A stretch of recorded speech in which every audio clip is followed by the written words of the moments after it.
مولا مولا علی علی اعوذ باللہ من الشیطان الرجیم بسم اللہ الرحمن الرحیم۔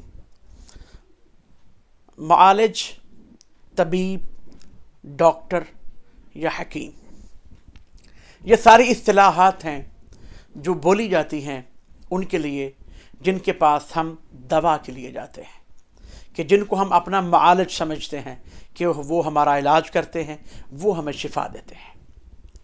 امام جعفر صادق علیہ السلام سے روایت کی گئی ہے، امام علیہ السلام نے فرمایا کہ حضرت موسیٰ علیہ السلام نے ایک رات طور سینا پر جا کر خداوند عالم سے دریافت کیا، یا اللہ یہ بیماری کس کی طرف سے ہے؟ آواز قدرت آئی، میری طرف سے۔ پھر موسیٰ علیہ السلام نے عرض کی، یا اللہ اور پھر یہ شفا کس کی طرف سے ہے؟ پھر آواز آئی، میری طرف سے۔ پھر حضرت موسیٰ علیہ السلام نے عرض کی، یا اللہ اگر بیماری تیری طرف سے ہے اور شفا بھی تیری طرف سے ہے تو پھر یہ معالج، یہ طبیب، یہ ڈاکٹر انگلش کا لفظ ہے، یہ اس کا فلسفہ کیا ہے؟ معالج اور طبیب کا فلسفہ کیا ہے؟ تو آواز قدرت آئی، بیماری بھی میری طرف سے ہے اور شفا بھی میری طرف سے ہے۔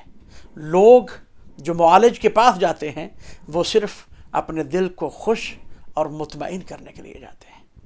اسی لیے عربی میں معالج کو طبیب کہا جاتا ہے، اور طبیب کا لغت میں معنی خوش کرنے والا ہے، یعنی اپنے دل کو خوش کرنے کے لیے جاتے ہیں، وگرنہ شفا کا تعلق ڈائریکٹ خداوند عالم کی ذات سے ہے۔